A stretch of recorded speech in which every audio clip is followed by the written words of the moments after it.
Hello mga idol. Dire na punta sa part 2 sa pagpanaka nining oras sa alas 9 sa Kabuntagon mga idol. So mga idol, naanak ko diri sa tunga-tunga sa kalubihan mga idol diri sa area kay dako-dako man ni na area mga idol. So naanak ka sa mga 60 ka puno akong nasakay nining oras sa alas 9 sa Kabuntagon mga idol. So medyo makaingkamay na punta nig madako-dako mga idol, dako na nig tabang sa akong pag-eskwela.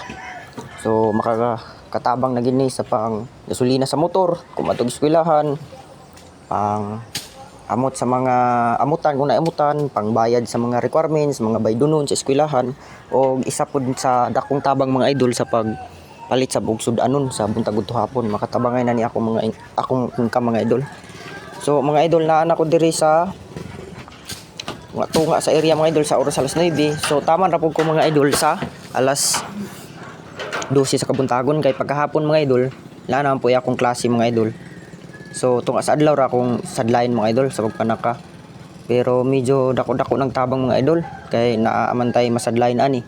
So dugay ra ko ani mga idol ag trabaho aning pagpanakagloy mga idol sukad pa sa una. Mao ni ako mga sadlayin mga idol kay ganahan man ko ani na trabaho mga idol kay tuod mga idol bisan delikado pero magamping lang kay diri ang dakog income mga idol, dakog kita gid diri kay dako mahal gud ang puno. So pila ka puno